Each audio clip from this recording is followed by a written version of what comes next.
It's Wednesday, which means we will get caught up on the men's and women's soccer team, but not before taking one last look at Saturday's IU Cincinnati game with some pro football focus grades. You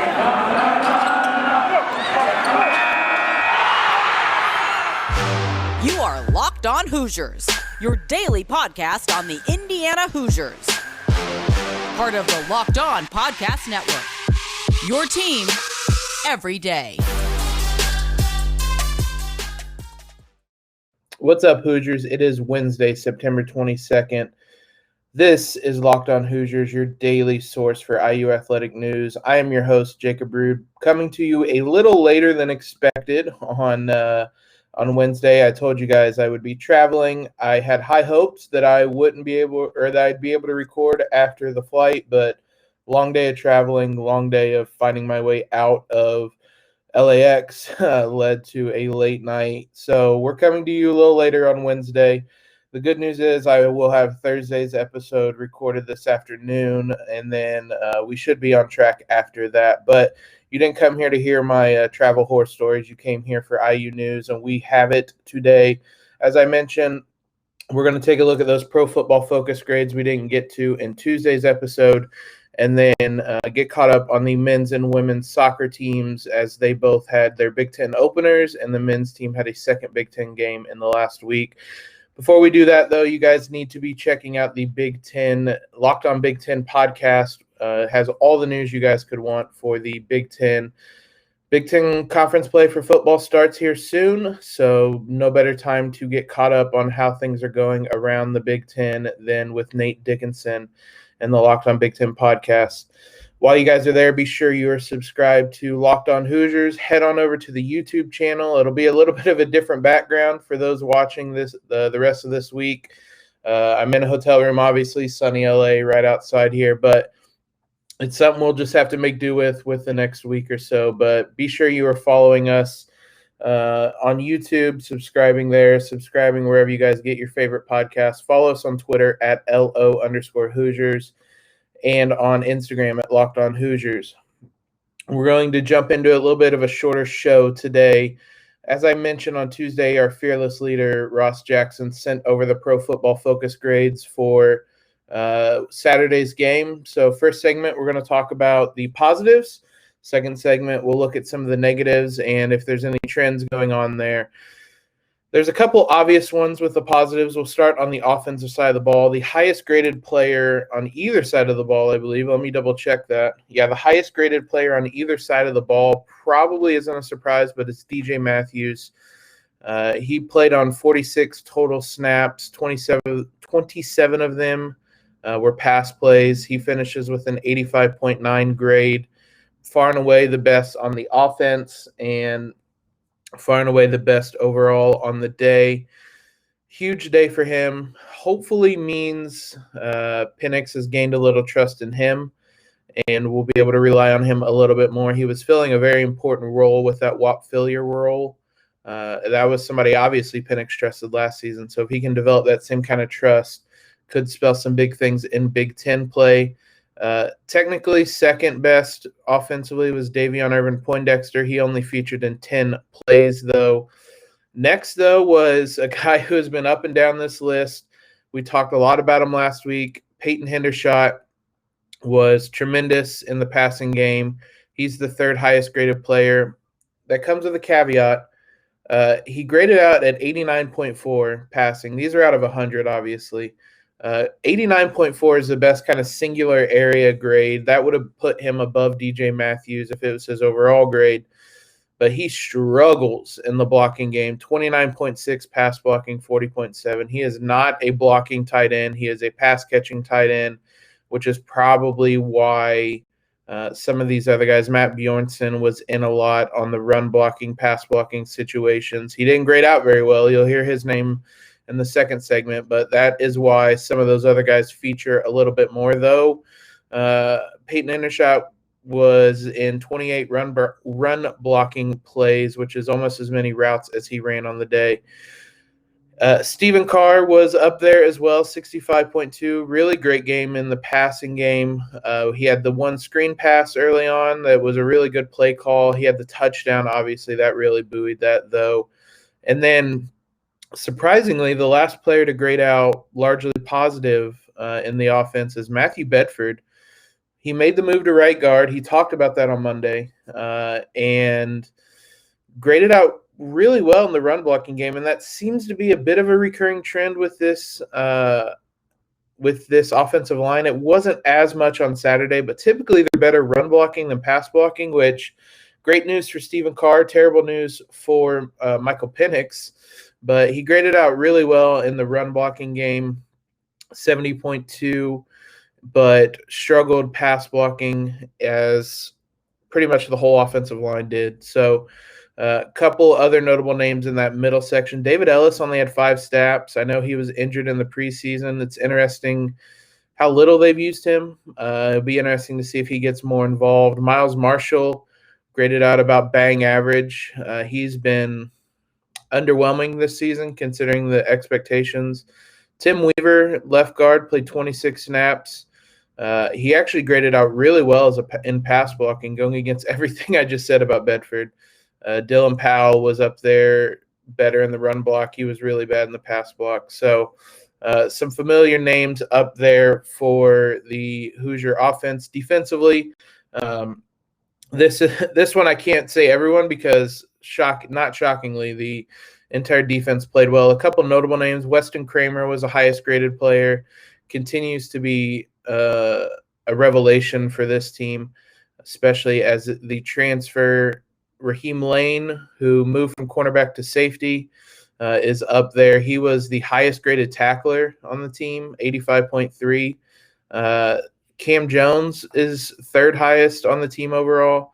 I thought he played a terrific game, especially when Micah McFadden was in there. Those two are so great together. Micah was fourth highest. He only played 25 snaps on the day, graded out 80.9 pass rush, which was highest on the team. He obviously got to the quarterback a lot, but unfortunately that was a cause for concern by the end of the day. Aaron Casey, one of the guys that stepped in for him, played 18 snaps, 70.8 grade. There's a couple different guys that stepped in for him to varying levels of success. Largely not successful, but we'll talk about some of those in a minute. Jalen Williams was up there. He graded out as a 66.3. Jaron Handy's up there. Alfred Bryant, one of the other linebackers that's actually started on the day, was up there. And John Haynes only played 3 snaps. The transfer, we'll see if he starts to get more reps throughout the season. And then Josh Sanguinetti graded out basically right above average. All these guys graded out really well in tackling. This is a really good tackling team, generally speaking, for the Hoosiers. So all those guys graded out above average, except ironically, Cam Jones did not, but the guy who had a couple of the biggest hits of the day. But the rest of the team graded out really well when it comes to tackling. So those were the positives, a lot of familiar names and some names that should have you excited, especially with DJ Matthews. We'll take a look at the negatives here in just a moment. Before we do that, we need to talk about betonline.ag. Our friends over there, we reference them often. Talked about them last week when it came to the IU Cincinnati game and how surprisingly close the line was. Again, I'm still surprised that this is only a 9-point line for the Hoosiers. I've done a little bit of research on Western Kentucky. Really good passing team, but I'll just say I'm surprised. I've already bet on the Hoosiers. I typically try to wait to see how the line moves. I got them at -8. I'd be pretty surprised if it stayed that close, and I would imagine there'd be a lot of cause for concern. But we get all those lines from BetOnline, which is the #1 spot to go for pro football or college football action this season. They have all the props, odds, contests you guys could want. Head over there, sign up today, receive a 100% welcome bonus. That's double your initial deposit just for signing up. Don't forget to use promo code NFL100. Whether it's football, basketball's coming up, baseball is entering the playoffs, boxing, whatever it as your favorite Vegas casino games. They have you covered with all sorts of amazing offers. So BetOnline is the fastest and easiest way to bet on all your favorite sports. BetOnline, your sports book experts. We talked about the positives. Now let's look at some of the negatives and see where the areas of concern are. So offensively, lowest graded player was the previously mentioned Matt Bjornson.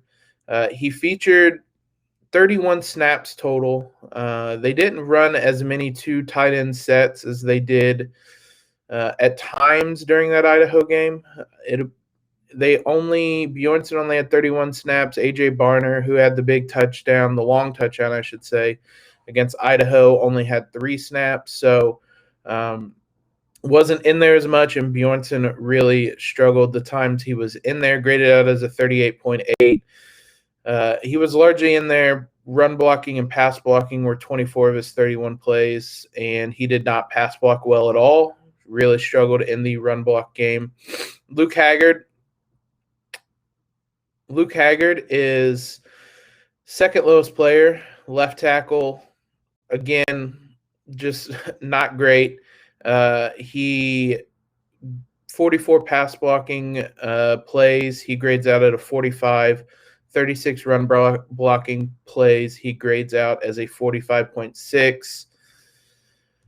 Yeah, this offensive line continues to struggle. Some guys right there in the middle. Caleb Jones was a 54.1. Matt Kadich, the left guard, was a 54. Overall, just not a good day. Dylan Powell was a 56.7. Those three were basically bang average, maybe a little below average.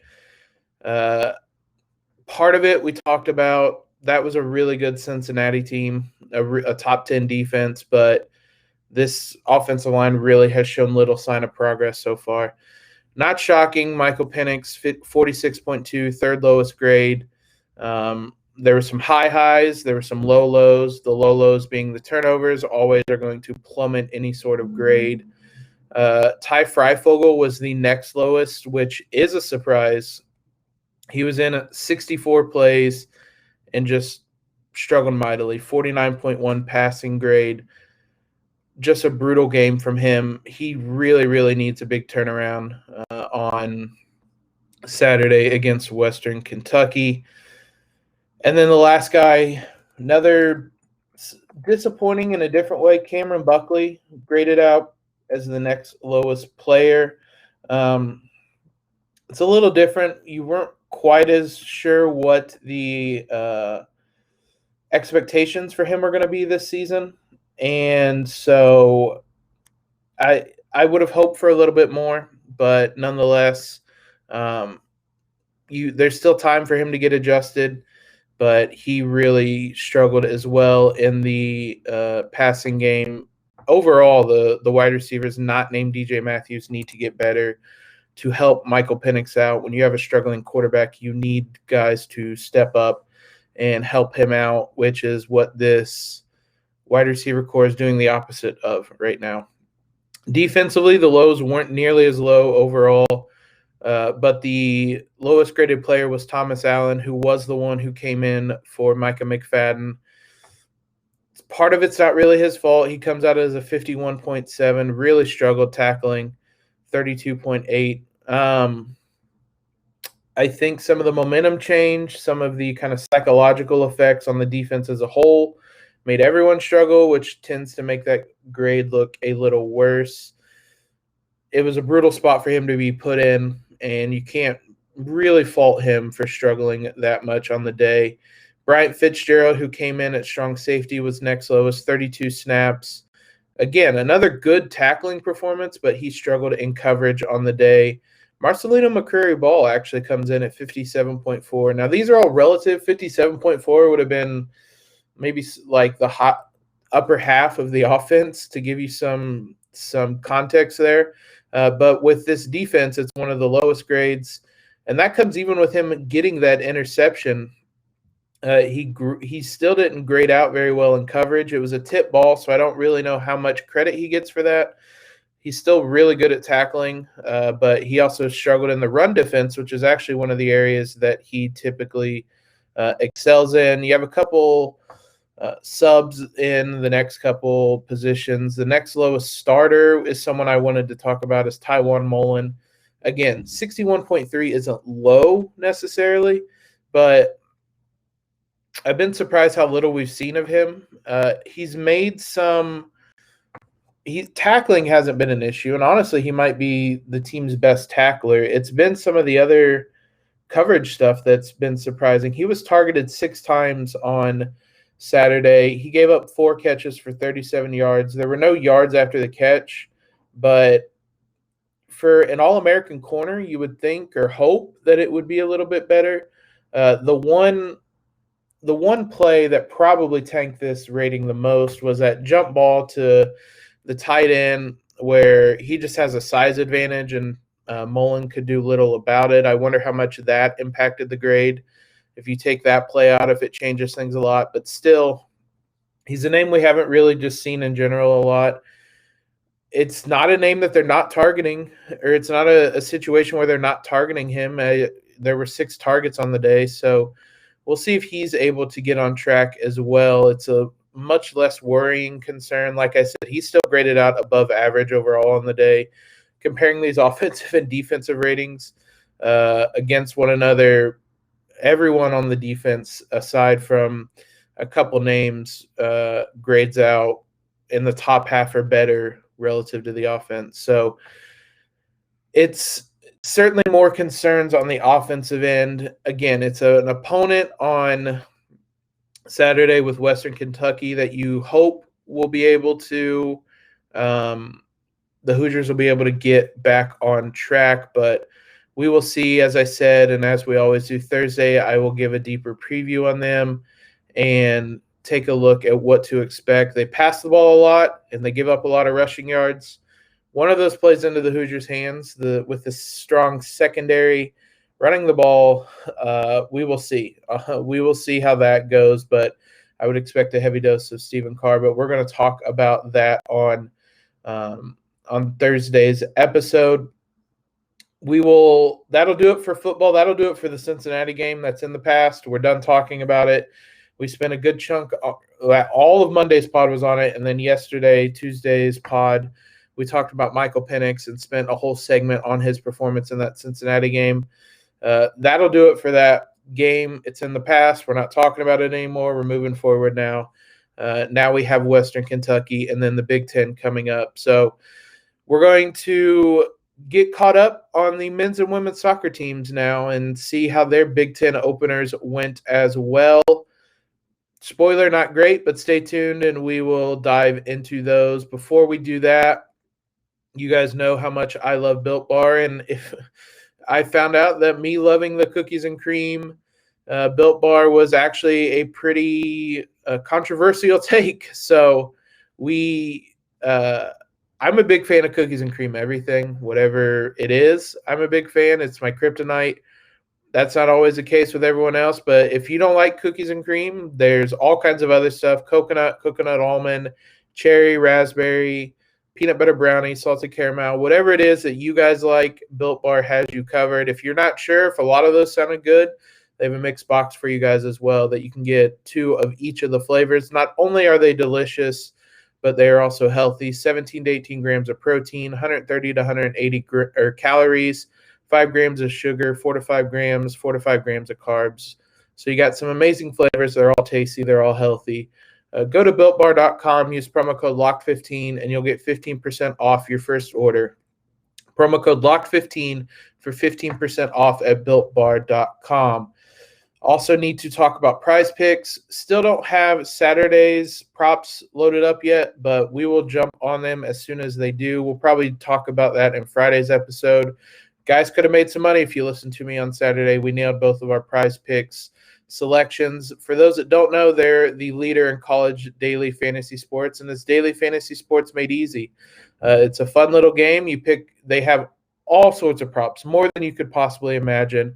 Pick a couple of them you like, stack them up together, and it's simple. They give you a number, whether it's quarterback passing yards, you choose the over-under, do that for a couple different stats, and then bet on it, and you could win up to 10 times your money. And the option that I always mention that I enjoy is the flex option, where And if you have 5 props put in there and you only hit on 3 of them, pick the flex option. You still get a little bit of a payout and saves you the frustration of only missing out on 1 or 2 of them.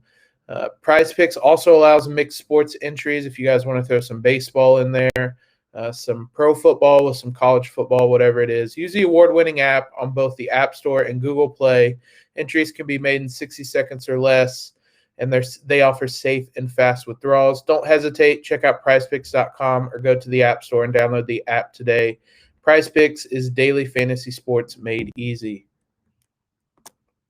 We have not talked about the men's and women's soccer team since last Wednesday. I want to try to interject them a little bit more, but with that Cincinnati game last week, it was definitely hard to do anything other than focus on that game. So they both opened Big Ten play, and they both lost their Big Ten opener. The good news for the men's soccer team is the consecutive loss streak. They haven't lost consecutive games since, I believe it was 2013. It was 2013. The good news is that streak lives. The bad news means it had to require them to lose their Big Ten opener against Rutgers. That was on last Friday in Bloomington, and really a bit of a surprising win. Now, Rutgers came in 6-0-1, they came in 5-0-1. They left 6-0-1. The Hoosiers jumped out on front. Daniel Mooney scores in the 23rd minute. They led at the half. Everything looked like it was going swell. And then Rutgers comes out, scores 2 goals in a span of about 13 minutes. And the Hoosier offense couldn't get things going. They finished with 9 shots on the day, but only 4 on target. Rutgers finishes with 3 on target and the 2 goals. So this men's soccer team's a bit of a frustrating one right now. So much individual talent that they haven't, especially offensively, haven't really figured out how to get it going. Victor Becerra had the injury early in the season. He's still trying to figure things out. We talked about how good the 2 sophomores are, Mahalic and Sarver. They still are kind of struggling to get everything mixed together because, for those that watched the game on Tuesday, the Hoosiers come back on Tuesday with the game against Northwestern.